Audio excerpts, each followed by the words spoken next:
తెలంగాణలోని పలు దవాఖానాల్లో మందుల కొరత వేధిస్తోంది.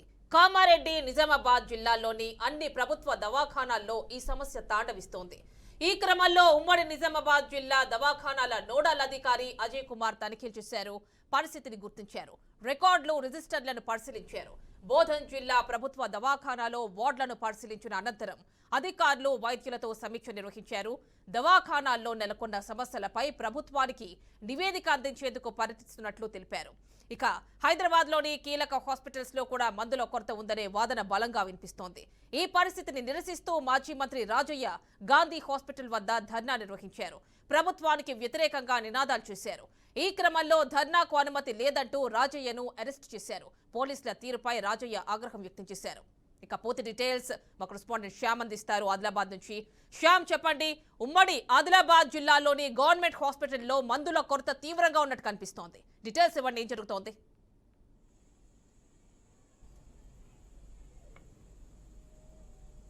రాష్ట్ర వ్యాప్తంగా విష జ్వరాలు, సీజన్ వ్యాధులతో జనం సతమతమవుతున్నారు. వేలాది మంది ప్రభుత్వ ఆసుపత్రులకు క్యూ కడుతున్నారు. వివిధ జిల్లాలతో పాటు హైదరాబాద్ లోను ప్రైవేట్ ఆసుపత్రులు వెళ్తున్న వారి సంఖ్య కూడా అధికంగా ఉంది. భిన్నమైన వాతావరణం నెలకొంది. ఓవైపు వర్షాలు, మరోవైపు విపరీతమైన ఎండలతో ప్రజలు తీవ్ర ఇబ్బందులు పడుతున్నారు. ముఖ్యంగా జలుబు, దగ్గు, జ్వరం వంటి వ్యాధులతో ఇబ్బంది పడుతున్నారు. రాష్ట్రంలోని పలు జిల్లాలలో వివిధ జ్వరాలు విజృంభిస్తున్నాయి. చిన్న పెద్ద అనే తేడా లేకుండా డెంగ్యూ, మలేరియా, టైఫాయిడ్ జ్వరాల బారిన పడుతున్నారు. వీటికి తోడు కాళ్ళు, అదేవిధంగా కీళ్ళ నొప్పులతో ఇబ్బందులు పడుతున్నారు. విష జ్వరాలతో ప్రభుత్వ ఆసుపత్రులకైతే క్యూ కడుతున్న పరిస్థితి కనబడుతుంది.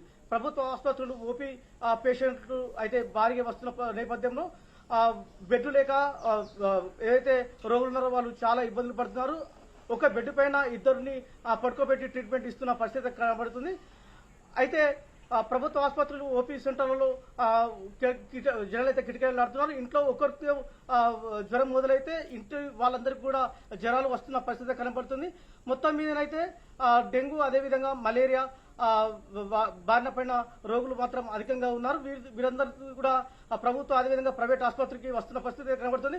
ముఖ్యంగా ప్రభుత్వ ఆసుపత్రుల్లో ఈ జ్వరాలకు సంబంధించిన సరైనటువంటి మందులు లేకపోవడంతో జనాలైతే చాలా ఇబ్బందులు పడుతున్నారు. అందుకని చెప్పేసి వీళ్ళందరూ కూడా ప్రైవేట్ ఆసుపత్రికి చేరుతున్న పరిస్థితి కనబడుతుంది. అయితే ప్రైవేట్ ఆసుపత్రికి వెళ్తున్న నేపథ్యంలో ప్రైవేట్ ఆసుపత్రుల్లో భారీగా బిల్ అవుతూ జనాల జేబుకు అయితే చిల్లు పడుతున్న పరిస్థితి కనబడుతుంది. ముఖ్యంగా ఏదైతే ప్రభుత్వం నుండి వచ్చే మందులు ఏవైతే ఉన్నాయో, ఏదైతే సెంట్రల్ డ్రగ్ స్టోర్ నుండి అయితే ప్రతి పిహెచ్సికి అయితే మందులు రావాలి. అది ఆ మందులు మాత్రం ప్రభుత్వ ఆసుపత్రులకు అయితే కేటాయించకపోవడంతో రోగులకు మందులు లేక అయితే చాలా ఇబ్బందులు పడుతున్న పరిస్థితి కనబడుతుంది. మొత్తం మీద అయితే మనం చూసుకున్నట్టయితే ప్రభుత్వ ఆసుపత్రుల్లో మెడికల్ వ్యవస్థ సరిగా లేకపోవడంతో చాలా రోగులు అయితే చాలా ఇబ్బందులు పడుతున్నారు. దీనివల్ల ప్రభుత్వ అధికారులు కావచ్చు, అదేవిధంగా జనాలు కావచ్చు, ప్రభుత్వాన్ని ఎంత మూరబెట్టుకున్నా కూడా సరైన మెడిసిన్ రాకపోవడంతో ఈ రోగులు మాత్రం ప్రైవేట్ ఆసుపత్రికి వెళ్తున్న పరిస్థితి కనబడుతుంది. అంటే శ్యామ్, సెంట్రల్ డ్రగ్ స్టోర్ నుంచి ఎందుకు మందులు రావట్లేదు ఇక్కడ గవర్నమెంట్ హాస్పిటల్స్ కి? ఏంటి రీజన్ ఏంటి?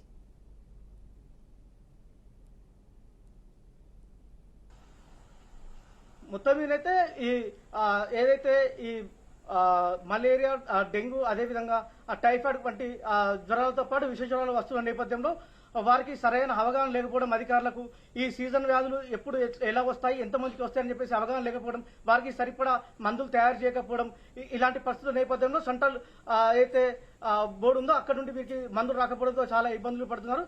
దానివల్ల ఏదైతే హాస్పిటల్ సూపరింటెండెంట్లు కావచ్చు, అదేవిధంగా హాస్పిటల్ సిబ్బంది కలెక్టర్లకు మొరైతే పెట్టుకున్నారు. కలెక్టర్లు కూడా ఈ సెంట్రల్ డ్రగ్ స్టోర్ నుండి అయితే మందులు తెప్పించవలసి ఉంటుంది. కాకపోతే వీరు ప్రభుత్వానికి ఒక లేఖ రాస్తే ఆ లేఖ ద్వారా సెంట్రల్ బోర్డు నుండి అయితే వీళ్ళకు మెడిసిన్ వచ్చే అవకాశం ఉంది. కాకపోతే వారికి సరిపడా మందులు లేకపోవడంతో ఏదైతే పిహెచ్సీలు ఉన్నాయో జిల్లాల వారిగా ఉన్నట్టు పిహెచ్సీలకు మందులు అయితే సరిపడా చేయలేకపోతున్నారు. Right Shyam, thank you.